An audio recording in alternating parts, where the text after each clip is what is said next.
Hey, what's going on, everyone? My name is Matt Jarbo. This is the Mundane Matt channel, and the kid to my right here, David Hogg, you know him. A lot of you out there really do not like this kid. And if you look at his face right now, of course, this is from the infamous, speech he gave at the March for Our Lives last week. It's kind of understandable. This kid comes across as a little bit on the smug side, right? He comes across a little bit on the side of really, like, I get where you're coming from, but come on, man, tone back the rhetoric a little bit here. Tone it back. Because this whole week has been very interesting in regards with David Hogg. We're not even talking about the speech he gave at the march. No one's talking about that. People have moved on from the Sieg Heil speech that they were, giving him crap over because he put out the hand like this and, oh my God, the memes. The memes were terrible. But anyway, no one's talking about that anymore because there's been another battle. And that, of course, is dealing with Laura Ingraham and Fox. Well, Laura Ingraham mocked him because he didn't get into UCSD. That apparently has struck a hell of a nerve because a Fox News host criticized him for posting, well, not even criticized, it's mocking. Okay, she used her First Amendment right to mock this kid for not getting into a college. Was it shitty? Yes. Was it petty? Yes. Is it anything inherently bad? No. It wasn't all like, oh, your college career is as dead as your classmates in Parkland. Like, it's nothing as bad as that.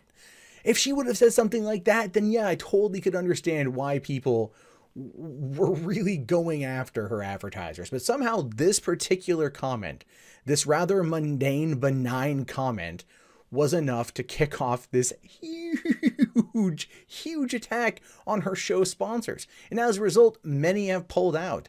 Hulu pulled out. Was it Rachel Wade's company? One of her NutriFresh, whatever the thing is, they pulled out. Johnson & Johnson pulled out, right? A lot of people pulled out. And the thing is, though, is David Hogg, he ain't done yet. Right? Everyone pulled out. People pulled out. She's been losing it. She apologized. Granted, she apologized when the advertisers pulled out, which is clearly an indication as to why she did it and a reason as to why she did it. But that's not enough for this kid. This kid feels personally slighted by Laura Ingraham. And I mean, like, personally slighted, because he may have gone after her a little bit, but he's not done, and he's choosing a very odd target. Now, over here on the Daily Caller, it says, after eviscerating Laura Ingraham's advertisers, David Hogg has a new target, a fast food chain. Gun control activists and Parkland student David Hogg has captured headlines around the country for his calls to boycott Laura Ingraham's show. Hogg specifically targeted advertisers of the show after Ingraham tweeted criticism of student activists and his often vulgar approach to influencing public policy. The boycott had an effect, and Ingraham has since lost multiple advertisers of her show, as David Hogg singled them out and asked his followers to attack them for advertising with the Fox News host. She apologized, but he rebuffed the apology, and the battle continued. That's the thing I don't like about this, is he went and that's what I don't get about this. Like, yeah, she criticized him. Okay, whatever. He went on this like complete tirade about trying to pull advertisers. And I'm not a person that supports going after advertisers for something like that. Like I said, if she would have made a joke, like comparing him to like something horrible, like the students at Parkland being dead or something like that, then I could understand that completely. But she didn't. And I'm no fan of Fox News, but I just, nothing about this seems right to me. So not only did he do that, he's now going after Arby's, of all things. So these are some deleted tweets. He's pulled them down, but obviously you can see he left them up long enough to get a fair amount of attention. So 13 hours ago from the time this was captured, why do you support Ingraham Angle? Then he follows up with, what's the beef, Arby's? And after that, he posts here links to all of the to Arby's employees, right? To people who work for Arby's. Now, this information is probably public information, which is why he's able to get his hands on it. And therefore, if it's public information like listed on the public website, then it's not really considered doxing. But at the same time, the hell the Arby's got to do with any of this, man?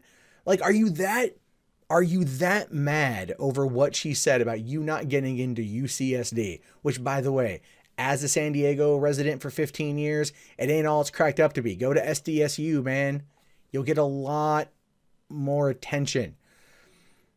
because it's a party school. I'm sure you're going to want to blow off some steam after all this craziness from the last, month and a half and stuff. The point I'm trying to get to here is that this feels like such a crap play on many fronts, right? Like, I get Hogg is upset.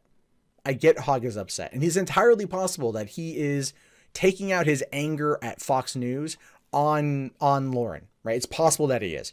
Because he did say that, like, I won't accept your apology unless, like, your entire network apologizes for criticizing me and my friends. And that's a bold move. That is. The thing is, though, I don't really think, like, if she hasn't necessarily done it, if she has, I don't follow her show. It's been on at the gym a couple times that I don't really pay attention. If she hasn't necessarily done it, then I'm just not 100% on board with that particular kind of approach to it, right? Like, I understand Fox has been very critical and very mean, but there are people on Twitter who are not related at all to Fox who have been even freaking meaner, right? And there are people out there now that are just criticizing David Hogg for torpedoing his own movement.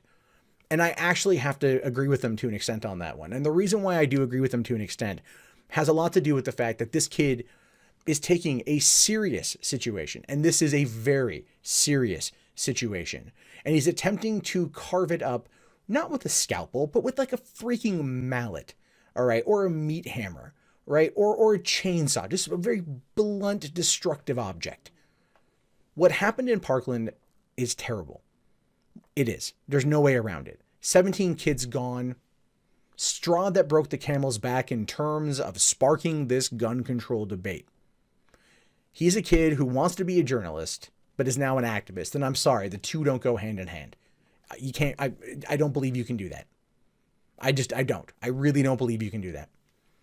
But he gets out there and he uses his power. He's using his 15 minutes right now to target a political pundit on Fox for just a banal comment. That was it. Oh, you didn't get into the college you wanted to get into. That's it.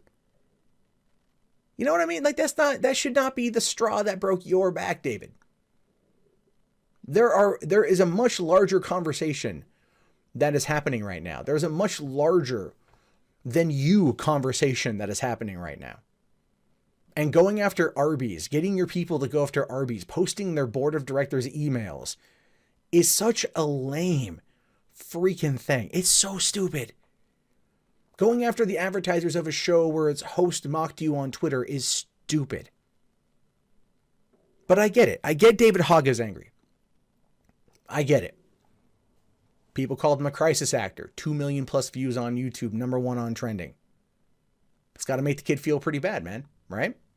How would you feel if you were there and people you knew died and you were speaking up about it and those out there that were trying to criticize you were like, you're just a crisis actor? It'd make you feel pretty bad, make you pretty angry. I get that. And I people make up crap about me all the time too. Stuff that's blatantly not true. Got to let it roll off your back, man. But then, of course, there's a whole issue involving him and, he wasn't even at the school. His own admission. He wasn't even at the school. He rode there with this camera. Took the spotlight. He wasn't even there. Again, that's proven false. But that's got to go on top of the crisis actor nonsense. There are people out there that are outright trying to discredit this kid every step of the way. And he is playing into their hand very effectively right now. Because I'm going to kind of equate it to the president's first 100 days. So bear with me on this one. The president, the newly elected president, has political capital, but only during that first 100 days. That's generally the cutoff. And if you spend all of your capital on something that doesn't get any kind of thing accomplished, you look like an idiot. You do not come out looking well.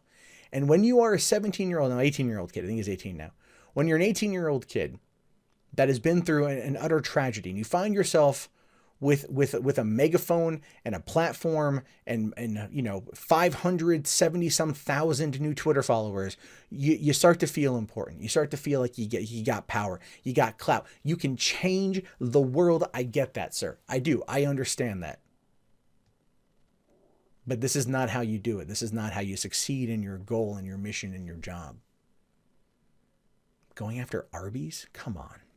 Going after Laura Ingram, whatever the hell her name is. Come on. There are bigger fish to fry if you want to take on a giant. Don't take on a Fox pundit. That's not going to get you anywhere.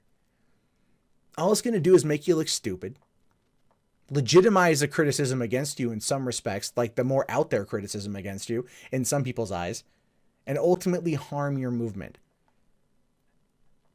I'm going to tell you this, and I'm going to leave it with this. David, you are not the king of the castle. You're a cog in a machine.